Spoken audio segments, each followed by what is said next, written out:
Fallon. I don't like Now, Jimmy this Fallon. film, yeah, talk about because you've seen this. It's Night Night Terrors. It's Terrors a is a 3.0. 1993 film. It deserves even lower than that. Extremely disappointing.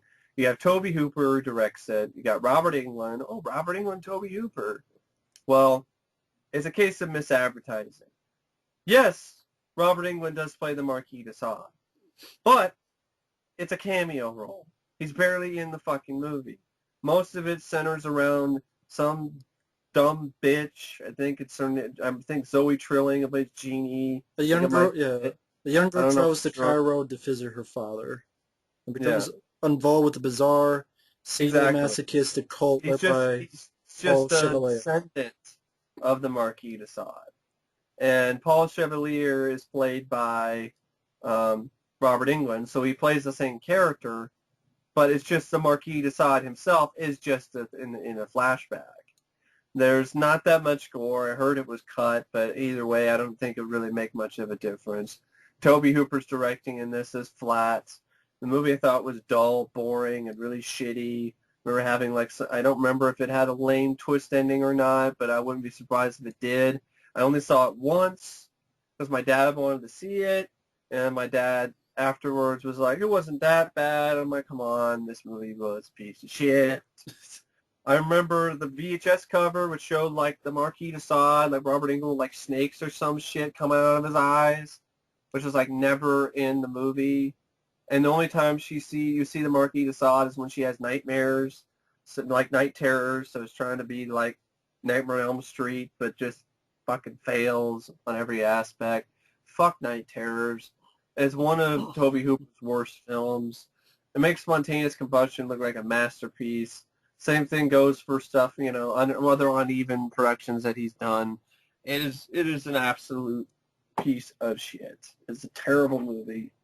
I do not recommend it at all unless you're a diehard Tobe Hooper fanatic or Robert Englund fan. You got to see every movie directed by Robert Englund directed by Tobe Hooper starring Robert Englund. Because other than that, it's absolutely not worth it. So unless you're doing a Tobe Hooper marathon or something, no Or need to Robert, see it. Or Robert Englund exactly. marathon, no need to see Night Terrors. I haven't seen it. The only time I'll see it would be one of those times, but Marquis de Sade was done better in waxwork. that's true, which doesn't have a good DVD or Blu-ray. No. But the next film is a film called American Kickboxer 2, which is a Starring BJ? 3.2. Starring BJ and the Bear again? Uh, two rivals, one a cop and the other martial arts teacher, team up to save a little girl from a terrorist and his henchmen. Um, I have this film on DVD. It was sent to me. I remember having like some laughable fun, but not a good I movie. remember it being pretty bad, yeah. But I mean, as for the rest of the film, I can't really remember much. Can't really say much about the movie. So American Kickboxer 2. Dale Cook is just not a very good actor. That's remember that. Dale Cook is not a very good actor. And I don't know why it's called American Kickboxer 2. That's the thing. I always remember that. I'm like, there's no relation to American Kickboxer. It's nothing in common with American Kickboxer. Like, Barrett's not in it. I actually didn't mind American Kickboxer. I thought it had some decent little bits of fights, and I thought it was better than American Kickboxer 2. Haven't I know seen the American first Kickboxer got a lot of low reviews because it was another film I think that was on the worst of, right?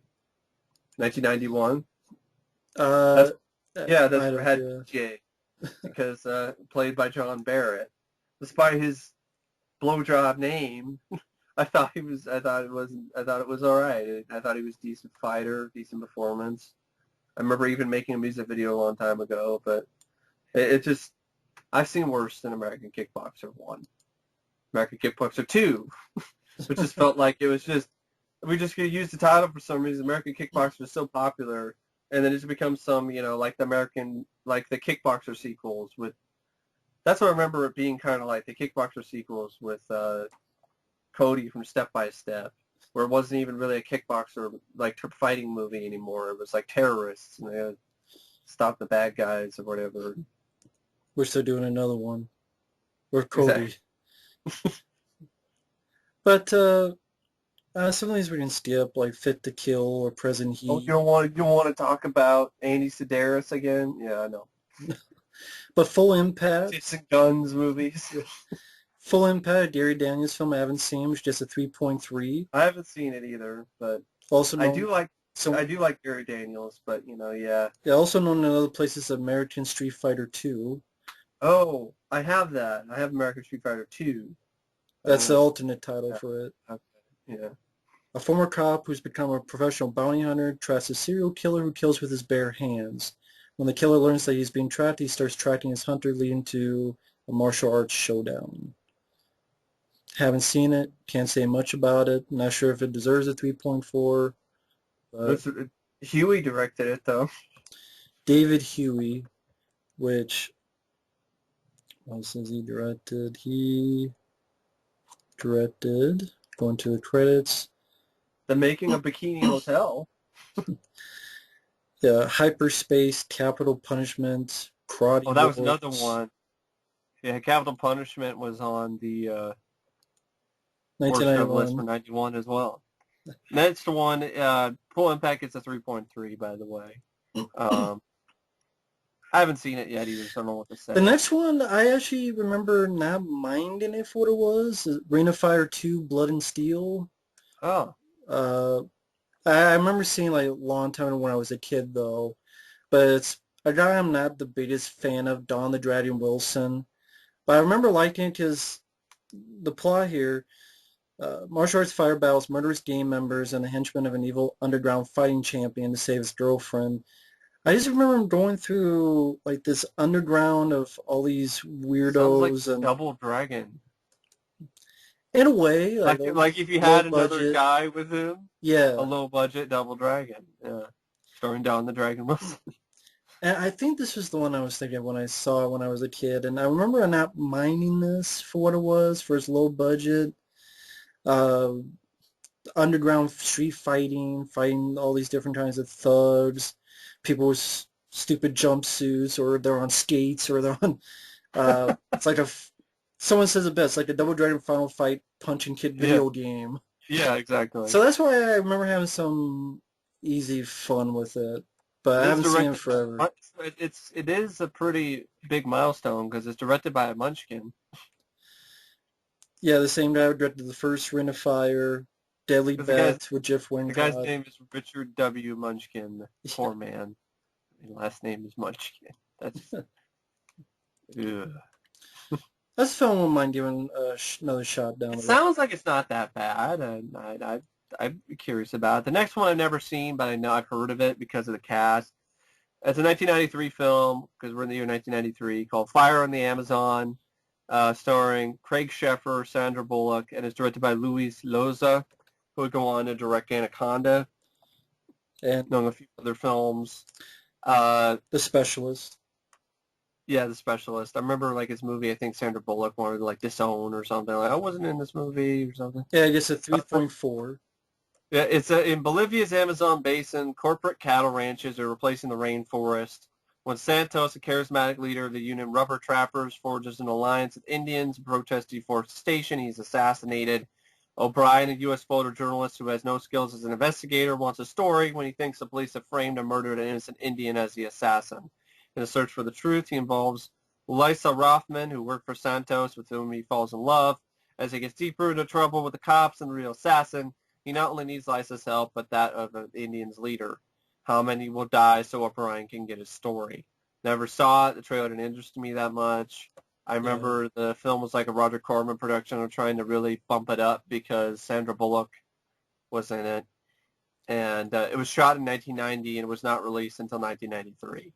Probably because films like Demolition Man was coming out.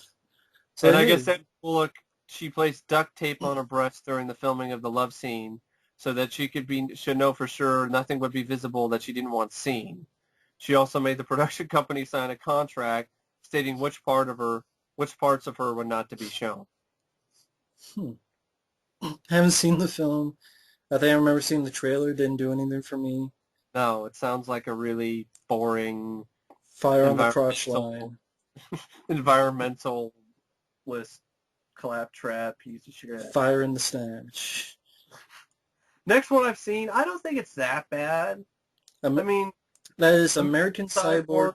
Steel Warrior, which gets a 3.4, directed by Boaz Davidson.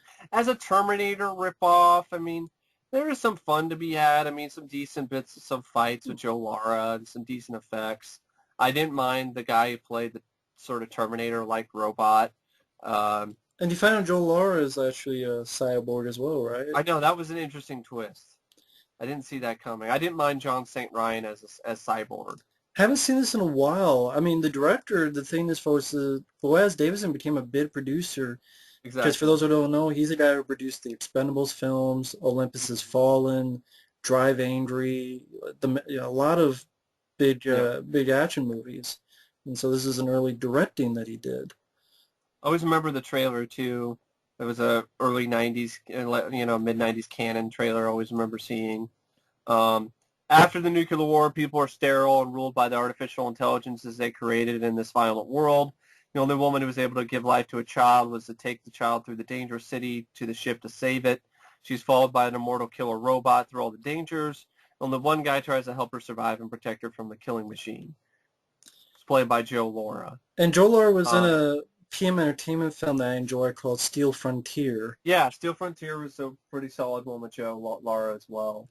I didn't mind Hologram Man with him as well. I mean, for the most part, there's not a single movie, honestly, that I could think of, the ones that I've seen that he's in that I really hated. I didn't mind him. I thought he was a decent actor and had some decent skills and a little bit of some fight scenes here. Some of the apocalyptic set pieces reminded me of Cyborg. So as a Terminator ripoff, I thought it was pretty entertaining. I don't think it's a 3.4 out of 10 bad. That's just me personally. And Joe Lara actually played Tarzan in a TV movie called Tarzan in Manhattan.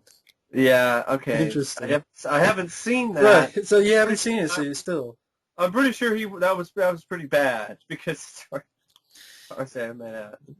Now, the next film's interesting because the director, Menahem Golan, actually directed a film called Deadly Heroes, which gets a 3.4 and stars Michael Pare and Jan Michael Vincent. Remember seeing the trailer? I mean, I don't know. I mean, it might be a time waster. I mean, Michael Pare, Jan Michael Vincent. Billy Drago. An ex-Navy SEAL is injured during an attack at Athens airport by terrorists who kidnap his wife and fly her on a hijacked plane in North Africa. Guy goes in pursuit, aided by another ex-SEAL, Cody Grant. The guy soon finds terrorist hideouts, captured, electro-tortured before he manages to escape. He soon returns with reinforcements to rescue his wife and direct vengeance on Carlos, head of the terrorist ring. Haven't seen it. The car chase scene is recycled footage from another movie with Michael Pare called Killing Streets. Of course.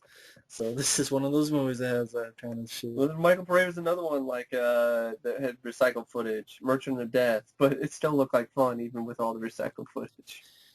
Now the next movie, which is a 3.4, I know Mike actually reviewed this quite recently. Where Gene Siskel was like, thumbs up, and that was like, this is Carnosaur. This gets a 3.4, that's too high. Carnosaur is a film that Roger Ebert did not let Gene Siskel live down for liking. Like, Roger Ebert be like, you like Carnosaur. Now, you like some stuff in it. There's some decent stuff in it. Oh, there's some decent stuff in it, but ultimately, it's pretty bad. Mainly because of its fucking stupid-ass, mean-spirited twist ending. Which I don't think the ending's in the book. No, it's not in the book that it's based on, so it doesn't make any sense why it's there. Which pretty some decent, go ahead. Some decent bits of dinosaur effects, some good bits of gore. First low budget, First low budget. Harrison Page from Jason Goes to Hell plays a sheriff in this. Jason Goes to Hell? Or maybe it's a different actor. That's Stephen Williams in Jason Goes to Hell. Damn it, my bad. Harrison Page was in Lionheart. With Van He's in Lionheart. He's the one that goes, Lionheart. Yeah. You got hard, Lionheart. So Harrison Page has a cool scene where he eventually dies, but he gets to blow the head off a raptor, which I didn't mind. Very nice. Diane Ladd, who's the mother of Laura Dern. That's why she was pretty much top billed, because Laura Dern, mother Laura Dern in it. Jennifer Runyon, she's played a character named Thrush. She's always talking about environmentalist stuff. Oh, I forgot. She was in Ghostbusters. Oh, she was the blonde in Ghostbusters, psychic. Oh, You know, the Bill where it's Murray. like, yeah, she was the female student where he was all, what did I say, 8 o'clock? I was just going to say 8 o'clock. The one that Bill Murray wanted to take. Oh, I completely forgot about that. Yeah, with But the other guy that, hey, I'm getting tired of this. part of We're the paying you, aren't we? you Will you tip the $20? I will. keep the Yeah, $5. keep Yeah. $5. I will, mister. But that was more entertaining than this movie. I mean, I think the big problem for me is the very The ending. downbeat, dark, seemed out of the blue ending that I don't I know like why. Raphael Sbarge. He was better than he was in The Hidden Two. He had some fun lines of dialogue. He had some fun moments. Um, where he's talking before he kills the dinosaur. He's like, I hate wildlife. And isn't like some vegetarians or someone get killed or something like that? Or Yeah, not vegetarian, but yeah, like they're eco. yeah, eco guys. And he's like, and it was funny how they get killed. Like the guy's like, greetings, green brother. And the raptor just kills the fight. Oh, I'm sorry, the Danakias. It's not really a raptor, but it kills the guy. It's like, greetings, green brother. So there is some fun to be had in this movie. I like the scene where Rafa Sabar is shooting his shotgun at the people, and he's like, "Next time, I'll bring a bigger shotgun or something." And then there's other stuff where he's all like, where these environmentalists are hanging around his place, and he's all like, "Oh, would any of you like a nice wheatgrass sandwich?